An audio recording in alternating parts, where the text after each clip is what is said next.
Hello friends, welcome to the success Kendra. दोस्तों, इस video में हम लोग बिहार दरोगा 2020 की जो नई वैकेंसी आई है 2213 पदों के लिए, उसके लिए फ्रेंड्स हम लोग प्रैक्टिस सेट को कवर कर रहे हैं। और इसी क्रम में आज हम सेट नंबर 8 को कवर करेंगे। इससे पहले हमने प्रैक्टिस सेट नंबर 1 से लेकर के 7 तक को कवर कर लिया था। तो अगर आपने नहीं देखा है तो देख लीजिएगा, सबका लिंक मैंने डिस्क्रिप्शन में दे दिया है। चैनल पर पहली बार आप आए हैं तो सब्सक्राइब कर लीजिए और बेल आइकन को प्रेस कर लीजिएगा ताकि रेगुलर वीडियो आपको मिलते रहें। तो चलिए फ्रेंड्स, बिना देरी किए आज का सेशन शुरू करते हैं। और वीडियो पसंद आएगी तो वीडियो को लाइक और शेयर जरूर कर दीजिएगा। पहला प्रश्न है कि असहयोग आंदोलन में कौन सा कार्यक्रम शामिल नहीं था। तो फ्रेंड्स 2 से 3 सेकंड में आप आंसर चुन लीजिए, उसके बाद जो भी सही आंसर होगा व्याख्या सहित मैं आपको बता दूंगा। तो देखिए, महात्मा गांधी के द्वारा असहयोग आंदोलन जो है ये अगस्त 1920 में शुरू किया गया था, ध्यान रखिएगा, जिसमें कि स्वदेशी की मांग, विदेशी वस्तुओं का बहिष्कार करना, सरकारी पदों पर व्यक्तियों को त्यागपत्र देना इत्यादि की मांग हुई थी। लेकिन ऑप्शन डी जो आप देख रहे हैं, सरकारी वाहनों से यात्रा करने की पाबंदी, ये नहीं मांग थी उसकी। दूसरा प्रश्न देखिए कि दांडी मार्च की समाप्ति किस तिथि को हुई थी। तो सबसे पहले जानिए कि दांडी मार्च की शुरुआत कब हुई थी। तो इसकी शुरुआत जो हुई थी वो हुई थी 12 मार्च 1930 को, 12 मार्च 1930 को। और इसकी जो समाप्ति हुई थी वो कब हुई थी, तो 5 अप्रैल 1930 को, ध्यान रखिएगा। नेक्स्ट क्वेश्चन देखिए, क्वेश्चन नंबर 3 है कि गांधी जी के जीवन काल में घटी निम्न घटनाओं का कालक्रम सही नहीं है। तो आपको चुनना है कि इनमें से कौन सा जो है सही नहीं है। तो देखिए, चौरा चौरी की घटना जो है ये 5 फरवरी 1922 को, ये सही है। द्वितीय गोलमेज सम्मेलन 7 सितंबर 1931 को, पुनः समझौता 26 सितंबर 1932 को, ये तीनों जो हैं सही हैं। ऑप्शन डी जो है भारत छोड़ो आंदोलन, ये कब हुआ था, ये 23 मार्च 1942 को नहीं हुआ था, ये हुआ था 9 अगस्त 1942 को, ध्यान रखिएगा, 9 अगस्त 1942 को हुआ था। और उसी दिन जो है गांधी जी को गिरफ्तार करके आगा खां महल में रख दिया गया था। नेक्स्ट क्वेश्चन देखिए, क्वेश्चन नंबर 4 है कि आज़ाद हिंद फौज के साथ सुभाष चंद्र बोस ने सिंगापुर में स्वतंत्र भारत की अस्थायी सरकार का गठन कब किया था। इंपॉर्टेंट क्वेश्चन है। तो देखिए, 21 अक्टूबर 1943 को आज़ाद हिंद फौज की सहायता से सुभाष चंद्र बोस ने जो है उनके द्वारा स्वतंत्र भारत के अस्थायी सरकार का गठन किया गया था, 21 अक्टूबर 1943। तो 21 अक्टूबर 1943 सही आंसर हो जाएगा। क्वेश्चन नंबर 5 है कि सती प्रथा का उन्मूलन किया गया। तो आप सभी जानते हैं कि राजा राम मोहन राय के सहयोग से इसको जो है लॉर्ड विलियम बेंटिक ने 1829 में इसको नियम 17 के तहत सती प्रथा को गैर कानूनी घोषित किया था। तो सही आंसर इसका ऑप्शन बी। नेक्स्ट क्वेश्चन देखिए, वहाबियों के विद्रोह को कुचलने का श्रेय किस गवर्नर जनरल को जाता है। तो इसका सही आंसर है लॉर्ड एल्गिन प्रथम। सही आंसर है इसका लॉर्ड एल्गिन प्रथम, ऑप्शन बी। लॉर्ड एल्गिन प्रथम के शासनकाल में ही बहाइयों का आंदोलन शुरू हुआ था। नेक्स्ट क्वेश्चन देखिए, 7 नंबर है कि पील कमीशन ब्रिटिश सरकार द्वारा सेना में यूरोपीय तथा भारतीयों के बीच अनुपात को निर्धारित किया गया। सही अनुपात निम्न में से कौन है। तो पील कमीशन के द्वारा पूछा जा रहा है, तो सही आंसर है इसका ऑप्शन सी 1:2। ध्यान रखिएगा, अगर बात करें कि स्वतंत्रता आंदोलन जो हुआ था उसके पूर्व जो अनुपात था वो था 1:5। 8 नंबर है कि दादा भाई नौरोजी के द्वारा निम्न में से कौन सी संस्था स्थापित की गई थी। तो दादा भाई नौरोजी ने ब्रिटिश शासन के दौरान ईस्ट इंडिया एसोसिएशन की स्थापना जो है 1866 ईस्वी में किया था। ध्यान रखिएगा, ऑप्शन सी जो है सही आंसर हो जाएगा। क्वेश्चन नंबर 9 देखिएगा कि वायसराय को विधि बनाने के लिए अधिकृत किस अधिनियम द्वारा किया गया। इंपॉर्टेंट क्वेश्चन है। तो सही आंसर हो जाएगा इसका ऑप्शन सी 1861 ईस्वी का भारत परिषद अधिनियम के द्वारा। क्वेश्चन नंबर 10 देखिए कि द्वितीयक प्रदूषक निम्नलिखित में से कौन सा है। तो देखिए, स्मॉग जो कि धुएं और कोहरे से मिलकर बना होता है, द्वितीयक प्रदूषण की इसको संज्ञा दी जाती है। तो सही आंसर हो जाएगा ऑप्शन ए।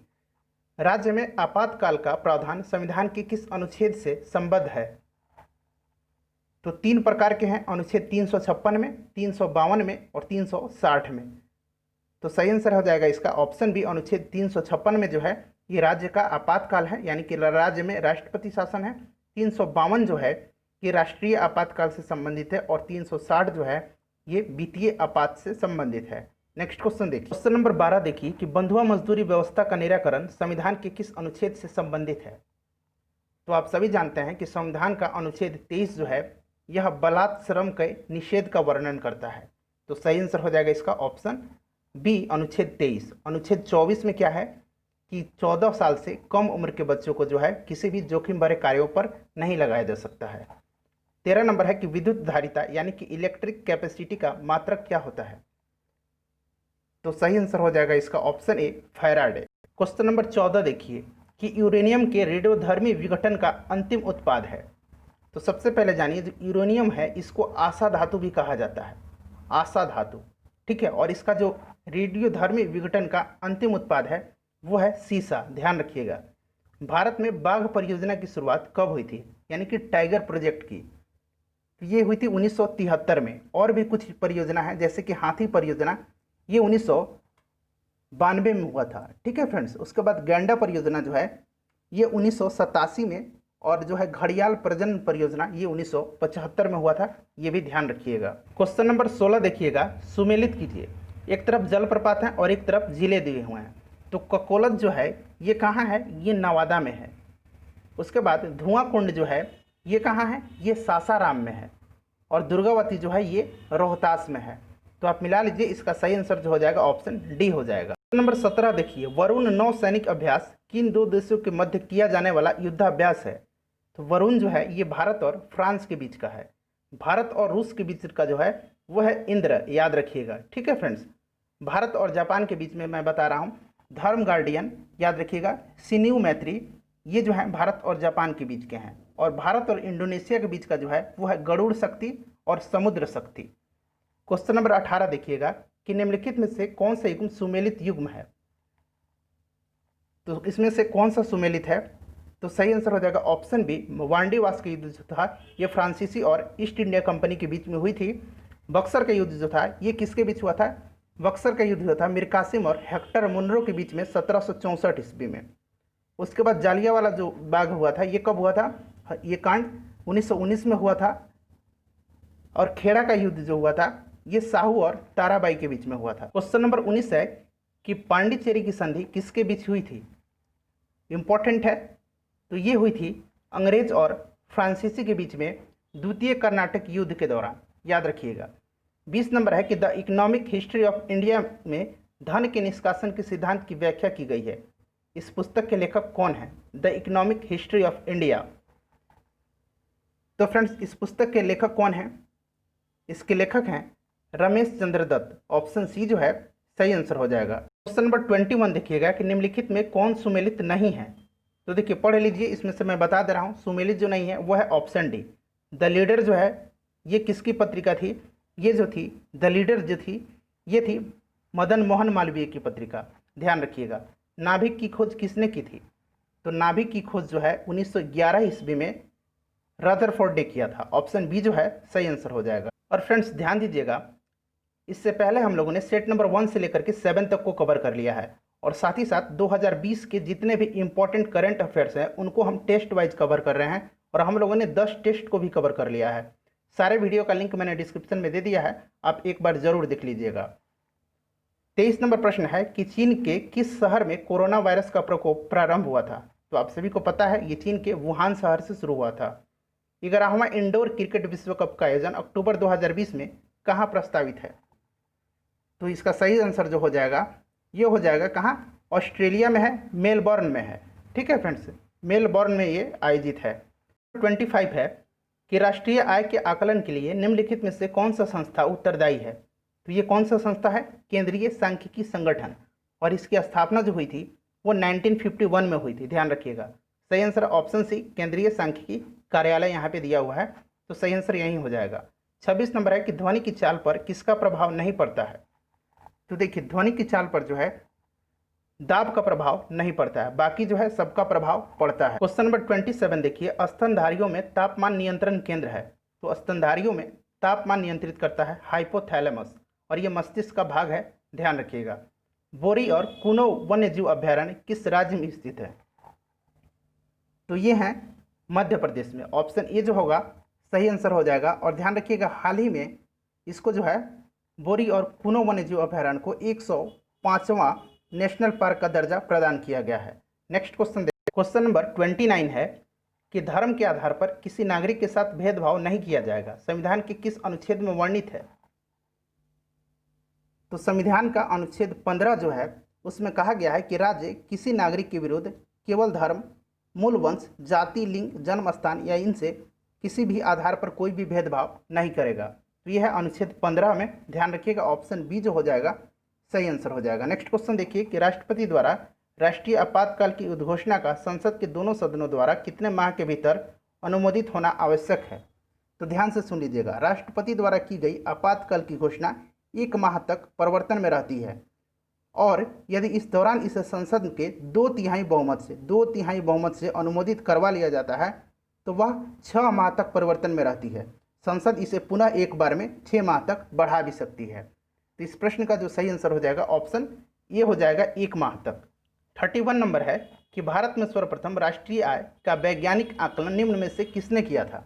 तो वैज्ञानिक आकलन पूछा जा रहा है। तो देखिए, स्वतंत्रता के पूर्व राष्ट्रीय आय के अनुमान का प्रथम प्रयास दादा भाई नौरोजी ने 1867-68 ईस्वी में किया था, जबकि वी राव ने राष्ट्रीय आय का सर्वप्रथम वैज्ञानिक आकलन किया। तो सही आंसर है इसका ऑप्शन डी, वी राव। 32 है कि वर्ल्ड इकोनॉमिक आउटलुक रिपोर्ट निम्न में से किस संस्था के द्वारा प्रकाशित किया जाता है? वर्ल्ड इकोनॉमिक आउटलुक रिपोर्ट, तो फ्रेंड्स ये किया जाता है अंतर्राष्ट्रीय मुद्रा कोष के द्वारा। जल का अधिकतम घनत्व होता है, तो जल का जो है अधिकतम घनत्व होता है 4 डिग्री सेल्सियस पर। याद रखिएगा 4 डिग्री सेल्सियस पर जब आप इसको केल्विन में बदलिएगा तो आपका जो आंसर है वो निकल के आ जाएगा 277 केल्विन। ठीक है, 273 में आप जब 4 जोड़ दीजिएगा तो कितना आ जाएगा? 277 सही आंसर हो जाएगा। नेक्स्ट क्वेश्चन देखते हैं। नंबर 34 है कि सुमेलित करना है, तो आप एक एक करके सुमेलित कर दीजिए। देखिए, लैक्टिक अम्ल जो है ये दूध में होता है, एसेटिक अम्ल जो होता है ये सिरका हो गया, उसके बाद सिट्रिक अम्ल जो हो गया ये हो गया नींबू में, और ब्यूटायरिक अम्ल जो हो गया ये हो गया दुर्गंध युक्त मक्खन में। ठीक है फ्रेंड्स, तो सही आंसर इसका क्या हो जाएगा? सही आंसर हो जाएगा ऑप्शन सी। नेक्स्ट क्वेश्चन देखिए, 35 नंबर है कि निम्नलिखित को सुमेलित करें। तो अभिनव भारत संस्था की स्थापना किसने किया था? 1904 में बी.डी. सावरकर ने किया था। ठीक है फ्रेंड्स, तो ये हो जाएगा इसका option D, Akhil Bharatiya trade union Congress की स्थापना। तो इसकी स्थापना 1920 में जो है किसने किया था? एम.एन. जोशी ने किया था। उसके बाद हिंदुस्तान सोशलिस्ट रिपब्लिकन एसोसिएशन, इसकी स्थापना जो है किसने किया था? चंद्रशेखर आज़ाद ने किया था। और नौजवान सभा की स्थापना भगत सिंह ने किया था। तो सही आंसर हो जाएगा 35 का ऑप्शन सी। 36 नंबर है कि बंग भंग विरोधी आंदोलन का प्रारंभ किस तिथि से हुआ था? तो बंगाल विभाजन जो हुआ था ये 1905 में हुआ था और इसी के विरोध में ये आंदोलन हुआ था। उस समय जो कौन गवर्नर था? लॉर्ड कर्जन था, याद रखिएगा। ठीक है फ्रेंड्स, उस समय वायसराय जो था वो लॉर्ड कर्जन था। और ये कब हुआ था? ये हुआ था 16 अक्टूबर 1905 को, ध्यान रखिएगा। निम्नलिखित में से कौन सुमेलित नहीं है? तो देखिए, सारे सुमेलित हैं। ऑप्शन डी जो है नाहरगढ़ वन्यजीव अभयारण्य, याद रखिएगा नाहरगढ़ वन्यजीव अभयारण्य जो है ये राजस्थान में है, ये कर्नाटक में नहीं है। बाकी सारे जो हैं सुमेलित हैं। नेक्स्ट क्वेश्चन देखते हैं। नंबर 38 है कि निम्नलिखित में से किस खेल में खिलाड़ियों की संख्या जो होती है 7 होती है? तो एक बार आप पढ़ लीजिए, सही आंसर इसका बता दे रहा हूँ। ऑप्शन सी हो जाएगा कबड्डी, फ्रिस्बी और वाटर पोलो। इसमें जो है खिलाड़ियों की संख्या 7 होती है। संविधान के किस अनुच्छेद के तहत सर्वोच्च न्यायालय रीट जारी करता है? सर्वोच्च न्यायालय पूछा जा रहा है आपसे, तो कौन सा अनुच्छेद है ये? अनुच्छेद 32 के तहत जो है सुप्रीम कोर्ट रीट जारी करता है। और अनुच्छेद 226 के तहत जो है ये हाई कोर्ट रीट जारी करते हैं। कितने प्रकार के? 5 प्रकार के, बंदी प्रत्यक्षीकरण, परमादेश, प्रतिषेध, उत्प्रेषण लेख और अधिकार परीक्षा। नेक्स्ट क्वेश्चन देखिए, क्वेश्चन नंबर 41 है कि संविधान के किस भाग में संघ और राज्यों के बीच संबंध वर्णित है? तो ये है अनुच्छेद 11 में, याद रखिएगा अनुच्छेद 11 माफ कीजिएगा भाग 11 में अनुच्छेद 245 से लेकर के 263 तक में, ध्यान रखिएगा। नेक्स्ट क्वेश्चन पढ़िएगा कि हाल ही में किस राज्य ने 2020 को सुशासन वर्ष के रूप में मनाने का निर्णय लिया है? इसका आंसर आप कमेंट करके बताइएगा। जितने भी करंट अफेयर्स के प्रश्न आपको मिलेंगे ये सारे हम लोगों ने अपने करंट अफेयर्स वाले वीडियो में कवर कर चुके हैं, तो इसका आंसर आप देकर बताइए कमेंट बॉक्स। क्वेश्चन नंबर 42 देखिए कि ध्वनि की चाल निर्वात में कितना होता है? तो आप सभी जानते हैं कि ध्वनि जो है निर्वात में गमन नहीं कर सकता है, तो शून्य होगा।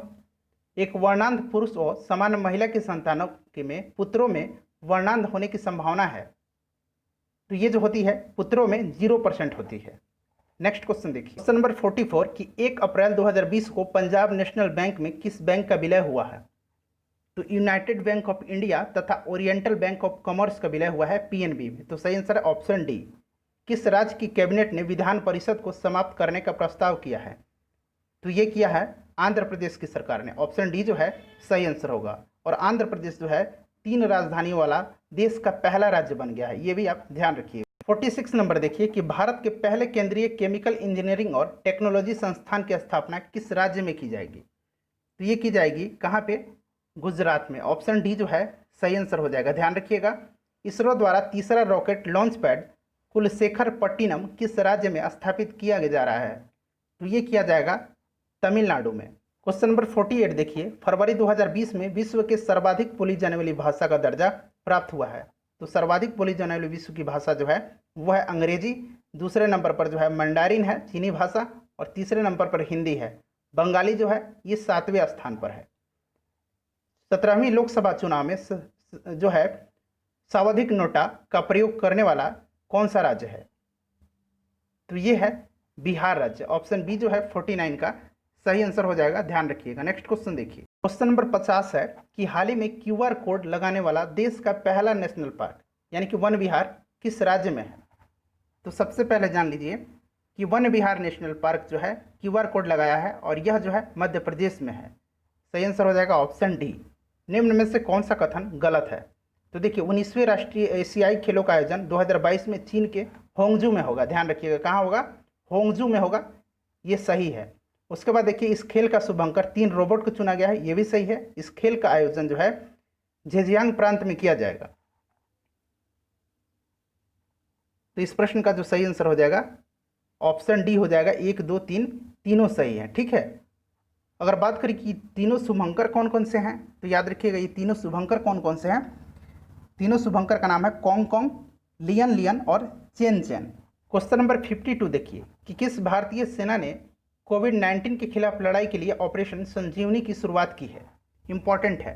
तो भारतीय वायुसेना ने ऑपरेशन संजीवनी के माध्यम से आवश्यक दवाइयों तथा अस्पताल के उपयोगी संबंधी 6.2 टन सामग्री जो है मालदीव पहुंचाया है। तो सही आंसर इसका क्या हो जाएगा? वायुसेना हो जाएगा। किस मंत्रालय द्वारा इनोवेशन के लिए समाधान चैलेंज शुरू किया गया है? तो ये किसने शुरू किया है? ये शुरू किया है मानव संसाधन विकास मंत्रालय ने, ध्यान रखिएगा। 54 नंबर देखिए कि अर्थ आवर डे 2020 कब मनाया गया? तो देखिए हर वर्ष जो है मार्च महीने के अंतिम शनिवार को पूरे विश्व में 1 घंटे के लिए अर्थ आवर, 1 घंटे के लिए जो है अर्थ आवर मनाया जाता है। तो सही आंसर इसका हो जाएगा, इस वर्ष जो मनाई गई है 28 मार्च के दिन मनाई गई है। 28 मार्च को शनिवार था। 20 मार्च को मनाया गया इंटरनेशनल डे ऑफ हैप्पीनेस का थीम क्या था? याद रखिएगा इंटरनेशनल डे ऑफ हैप्पीनेस कब मनाया जाता है? 20 मार्च को। और इस वर्ष इसका थीम था कि happiness for all together, happier together. ये भी याद रखिएगा, कहीं कहीं आपको मिलेगा हैप्पियर टुगेदर, ठीक है फ्रेंड्स। नेक्स्ट क्वेश्चन देखिए कि किस राज्य सरकार ने SC/ST को पदोन्नति में मिलने वाले आरक्षण को समाप्त करने की घोषणा की है? तो ये कौन सा है राज्य? ये है उत्तराखंड। ऑप्शन बी सही आंसर हो जाएगा। देश का सर्वश्रेष्ठ पुलिस स्टेशन किस राज्य या केंद्र शासित प्रदेश को जो है ये दर्जा दिया गया है? तो ये 2019 का जो है पूछा गया है। तो 2019 में जो है ये दिया गया था किसको? ये दिया गया था option C Aberdeen police station Andaman Nicobar को। लेकिन अभी हाल ही में ये दिया गया है किसको? तो ये दिया गया है मध्य प्रदेश का एक छोटा सा थाना है हमीरपुर जिले में, नादौन। याद रखिएगा नादौन है। अब ये सबसे बेस्ट पुलिस स्टेशन बन गया है नादौन। 58 नंबर है कि 55वां ज्ञानपीठ पुरस्कार 2019 किस भाषा के लिए दिया गया है? तो ये दिया गया है किसको? ये दिया गया है, ध्यान रखिएगा इंपॉर्टेंट क्वेश्चन है। 58 नंबर प्रश्न है कि 55वां ज्ञानपीठ पुरस्कार 2019 जो है मलयालम भाषा के अकितम अच्युतन नबूदिरी को दिया गया है, ठीक है। किस भाषा के हैं ये? याद रखिएगा मलयालम भाषा के। ऑप्शन ए सही आंसर हो जाएगा। निम्नलिखित में से कौन गलत यानी कि गलत इसमें असत्य है? तो देखिए क्रिकेटर ऑफ द ईयर ये बेन स्टोक्स को दिया गया है, बिल्कुल सही है। ODI cricketer of the year ये दिया गया है रोहित शर्मा को, ठीक है। विराट कोहली को नहीं दिया गया। विराट कोहली को दिया गया है, याद रखिएगा विराट कोहली को जो दिया गया है स्पिरिट ऑफ क्रिकेट अवार्ड दिया गया है। महिला cricketer of the year Ellyse Perry को दिया गया है, तो गलत है ऑप्शन बी। 8 नंबर है कि ई धरती ऐप किस मंत्रालय या संस्था द्वारा जारी किया गया? तो ई धरती ऐप जो है ये आवास और शहरी कार्य मंत्रालय के द्वारा जारी किया गया है। निम्न विकल्पों में से कौन सा सही है? तो इसमें से एक तरफ जो दिया गया है ये सैटेलाइट लॉन्च व्हीकल दिया गया है और एक तरफ सैटेलाइट का नाम दिया गया है। तो इसमें से जो सही हो जाएगा वो हो जाएगा ऑप्शन सी हो जाएगा, PSLV यानी कि polar satellite launch vehicle C46। इसके जरिए रीसेट 2B सैटेलाइट को जो है प्रक्षेपित किया गया। क्वेश्चन नंबर 62 देखिए, सड़क परिवहन मंत्रालय द्वारा जारी सड़क दुर्घटना रिपोर्ट 2019 के अनुसार किस राज्य में सड़क दुर्घटना से मौत अधिक हुई है? तो सबसे ज़्यादा जो दुर्घटना हुई है मौत से, ये कहाँ हुई है? ये हुई है उत्तर प्रदेश में। अगर बात करें कि सबसे ज़्यादा सड़क दुर्घटना कहाँ हुई है, मौत नहीं सिर्फ सड़क दुर्घटना, तो ये हुई है तमिलनाडु में। ठीक है फ्रेंड्स, दोनों ध्यान रखिएगा। एक भारत श्रेष्ठ भारत अभियान किस मंत्रालय या संस्था द्वारा जो है जारी किया गया? तो ये किया गया है सूचना और प्रसारण मंत्रालय के द्वारा। क्वेश्चन नंबर 64 देखिएगा कि आजादपट्टन जल विद्युत परियोजनाओं के निर्माण को लेकर किन दो देशों के मध्य हस्ताक्षर हुए हैं? तो ये जो आजादपट्टन जल विद्युत परियोजना होगा ये झेलम नदी पर होगा, पाक अधिकृत कश्मीर में, POK में। ठीक है, पोक में होगा। और ये हस्ताक्षर जो हुए हैं ये किसके बीच? पाकिस्तान और चीन के बीच में हुए हैं। तो ऑप्शन सी सही आंसर हो जाएगा। नेक्स्ट क्वेश्चन देखिए फ्रेंड कि फरवरी 2020 को नागरिकता संशोधन अधिनियम के खिलाफ प्रस्ताव पारित करने वाला पहला केंद्र शासित प्रदेश कौन है? तो पहला केंद्र शासित प्रदेश जो है ये पुडुचेरी है और पहला राज्य पूछा जाए तो वो है केरल। ठीक है, दोनों ध्यान रखिएगा। नेक्स्ट क्वेश्चन देखिए, क्वेश्चन नंबर 66 पढ़िए कि 42वें संविधान संशोधन अधिनियम 1976 द्वारा भारतीय संविधान की प्रस्तावना में किन नए शब्दों को जोड़ा गया? इस प्रश्न का आंसर आप कमेंट करके बताइए। यह प्रश्न मैं कई बार आपको बता चुका हूँ। नेक्स्ट क्वेश्चन देखिए, किस संविधान संशोधन द्वारा सिक्किम को पूर्ण राज्य का दर्जा प्रदान किया गया? तो ये क्या किया? 36वां संविधान संशोधन जो कि 1975 में हुआ था, ध्यान रखिएगा। नेक्स्ट क्वेश्चन देखिए, निम्नलिखित में से कौन सुमेलित नहीं है? तो देखिए इसमें सुमेलित जो नहीं है ये है ऑप्शन डी, अनुच्छेद 243। अनुच्छेद 243 में जो है ये दिया हुआ है जिला न्यायाधीशों की नियुक्ति, तो ये जो है अनुच्छेद 233 में है। ठीक है फ्रेंड्स, 243 में नहीं है, बाकी सारे जो हैं सुमेलित हैं। 69 नंबर है कि सूची 1 को सूची 2 से सुमेलित कीजिए। तो देखिए उष्णकटिबंधीय वन जो है ये कहाँ मिलते हैं? साइलेंट वैली में। उसके बाद शंकु वृक्ष वन जो है ये हिमाचल प्रदेश में, कच्छ वनस्पति जो है सुंदर वन में और पतझड़ वन जो है ये राजस्थान में। तो सही आंसर हो जाएगा इसका ऑप्शन डी। 70 नंबर प्रश्न देखिए कि निम्नलिखित में से किसने वर्नाक्यूलर प्रेस एक्ट को निरस्त किया था? तो सबसे पहले आप जानिए कि वर्नाक्यूलर प्रेस एक्ट आया कब था? तो ये आया था 1878 ईस्वी में, लॉर्ड लिटन के द्वारा लाया गया था। एक पत्रिका थी सोम प्रकाश, इसी को प्रतिबंधित करने के लिए। और इसका सपोर्ट किसने किया था? वर्नाक्यूलर प्रेस एक्ट का कौन सी जो अखबार थी वो थी पायनियर। ठीक है, पायनियर जी थी, इन्होंने सपोर्ट किया था और इसको निरस्त किया गया लॉर्ड रिपन के द्वारा। ऑप्शन बी जो होगा इसका सही आंसर हो जाएगा, लॉर्ड रिपन के द्वारा इसको निरस्त किया गया। ध्यान रखिएगा। ठीक है, कब किया गया? 1882 ईस्वी में। रामोसी आंदोलन भारत के किस भाग में हुआ था? तो रामोसी आंदोलन जो है ये हुआ था पश्चिमी घाट पर। ध्यान रखिएगा, इसके नेता जो थे वो थे चित्तर सिंह और नरसिंह पेतकर। चित्तर सिंह का नाम याद रखिएगा। नेक्स्ट क्वेश्चन देखिए, 72 नंबर है कि रॉलेट एक्ट पर विचार करने के लिए कांग्रेस का विशेष अधिवेशन बुलाया गया, इसके अध्यक्ष कौन थे? तो कांग्रेस द्वारा बंबई में रॉलेट एक्ट पर विचार करने के लिए हसन इमाम की अध्यक्षता में विशेष अधिवेशन आयोजित किया गया था। ऑप्शन डी सही आंसर हो जाएगा। तैमूर लंग का आक्रमण भारत पर कब हुआ था? तो तैमूर लंग जो है 1398 ईस्वी में भारत पर आक्रमण किया था और उस समय जो है किसका शासन था?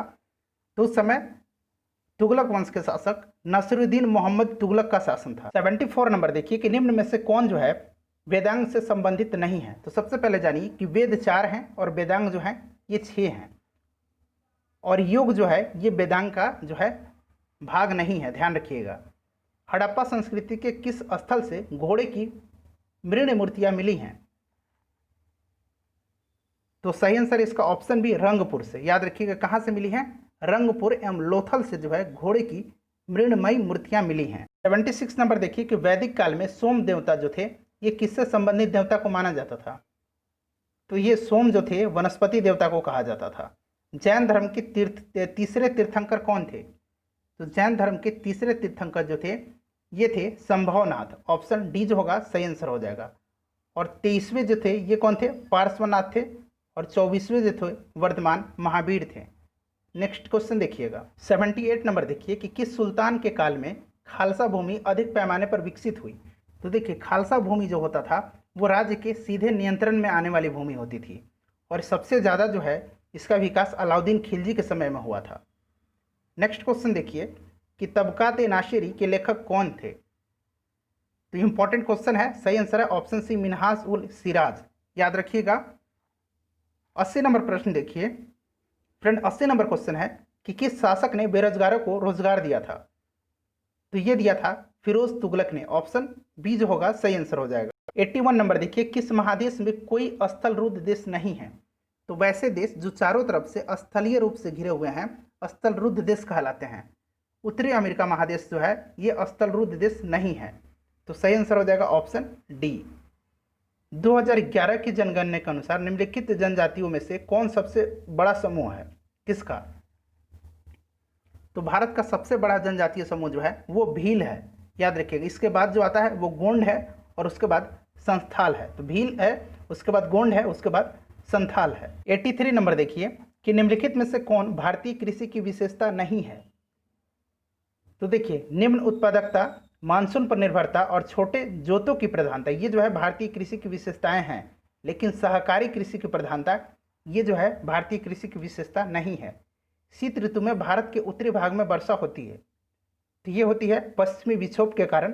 पूछा जाता है बार बार, ध्यान रखिएगा। नेक्स्ट क्वेश्चन देखिए 85 नंबर देखिए कि मरुस्थलीय वन के संबंध में गलत कथन का चयन करें। तो इसमें से जो गलत कथन है वो मैं आपको बता दे रहा हूँ। सही आंसर इसका ऑप्शन सी हो जाएगा। इसका विस्तार पश्चिम भारत एवं पूर्वी भारत में है। ये कथन जो है गलत है। निम्नलिखित में से कौन सी नदी भूमि बंधित नदी है? तो आप सभी जानते हैं कि लूनी नदी जो है ये जो है भूमि बंधित नदी है। यह अरावली से निकल करके कच्छ के जो रण है उसमें जाकर ये विलीन हो जाती है। 87 नंबर देखिए, उल्का क्या है? तो उल्का जो है ये क्या है? पृथ्वी के वायुमंडलीय में प्रविष्ट एक टुकड़ा है। ऑप्शन डी जो है सही आंसर हो जाएगा।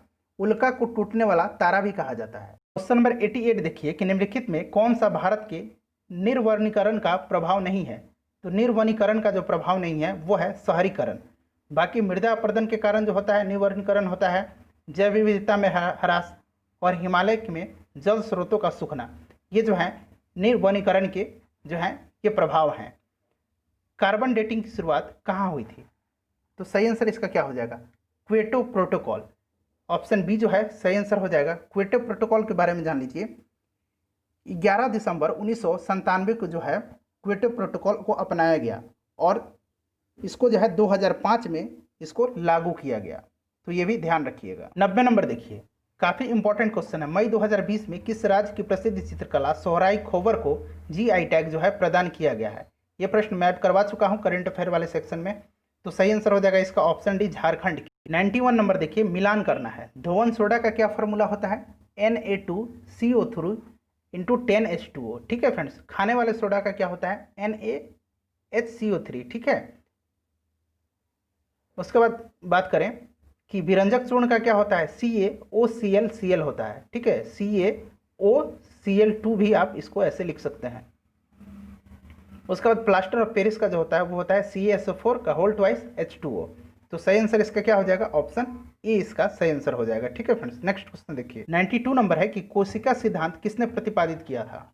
तो देखिए, रॉबर्ट हुक जो है इन्होंने 1665 ईस्वी में कोशिका की खोज की थी और 1839 ईस्वी में जर्मन वैज्ञानिक स्लाइडेन और स्वान ने जो है कोशिका सिद्धांत का प्रतिपादन किया था। ऑप्शन सी सही आंसर हो जाएगा। निम्नलिखित में से किस रंग का प्रकीर्णन सबसे ज़्यादा होता है? तो सबसे ज़्यादा जो प्रकीर्णन होता है वो बैगनी रंग का होता है और सबसे कम जो होता है वो लाल रंग का होता है। 94 नंबर देखिए कि हाइड्रोलिक ब्रेक किस नियम पर आधारित है? तो देखिए, हाइड्रोलिक ब्रेक जो है, हाइड्रोलिक लिफ्ट जो है, ये पास्कल के नियम पर आधारित है। 95 नंबर देखिए, निम्नलिखित में से कौन सा कथन सही है? सिक्योरिटी प्रिंटिंग प्रेस हैदराबाद में है, बिल्कुल सही है। बैंक नोट प्रेस देवास में है, ये भी सही है। देवास कहाँ है? देवास जो है ये मध्य प्रदेश में है। तो सही आंसर इसका हो जाएगा ऑप्शन सी। 1 और 2 दोनों सही हैं। वैसी वस्तुएं जिनके लिए मांग उपभोक्ता की आय की विपरीत दिशा में बढ़ती है उन्हें कहा जाता है। तो उन्हें क्या कहा जाता है? उनको कहा जाता है निम्न स्तरीय वस्तुएं, इंटीरियर गुड्स। ठीक है फ्रेंड्स, ध्यान रखिएगा। 97 नंबर देखिए कि निम्नलिखित को सुमेलित करें। ज्ञानपीठ पुरस्कार जो है ये किस क्षेत्र में दिया जाता है? साहित्य के क्षेत्र में। भटनागर पुरस्कार विज्ञान के क्षेत्र में अर्जुन पुरस्कार खेल के क्षेत्र में और दादा साहब फाल्के पुरस्कार जो है ये सिनेमा के क्षेत्र में दिया जाता है। तो सही आंसर इसका हो जाएगा ऑप्शन बी। ठीक है, ए का 4 बी का 2 मिला लीजिए। नेक्स्ट क्वेश्चन देखिए 98 नंबर देखिए कि निम्नलिखित में से किस खिलाड़ी को ढींग एक्सप्रेस के नाम से जाना जाता है। तो ढींग एक्सप्रेस के नाम से जाना जाता है हिमा दास को, और हिमा दास कहाँ की हैं, ये असम की हैं, ध्यान रखिएगा। 99 नंबर देखिए कि निम्नलिखित में से कौन सी नदी जम्मू कश्मीर से प्रवाहित नहीं होती है। तो देखिए नए मानचित्र के अनुसार जम्मू कश्मीर से सिंधु नदी और सतलज नदी प्रवाहित नहीं होती है। सही आंसर इसका क्या हो जाएगा, ऑप्शन ए हो जाएगा 1 और 4 सिंधु नदी और सतलज नदी। क्वेश्चन नंबर 100 देखिएगा कि निम्नलिखित में से मेडागास्कर की राजधानी कौन है। तो सही आंसर हो जाएगा इसका ऑप्शन ए एंटानानेरियो। ठीक है, तो फ्रेंड्स हमारे 100 प्रश्न कंप्लीट हो गए और उम्मीद करता हूं कि वीडियो आपको पसंद आई होगी। तो आपसे रिक्वेस्ट है कि आप चैनल को सब्सक्राइब करके बेल आइकन को प्रेस कर लीजिए और वीडियो को लाइक और शेयर जरूर कर दीजिएगा। अपना ख्याल रखिएगा, पढ़ाई करते रहिए और डिस्क्रिप्शन में बहुत सारे वीडियो के लिंक हैं, जरूर देख लीजिएगा। मिलते हैं नेक्स्ट वीडियो में। Thanks for watching.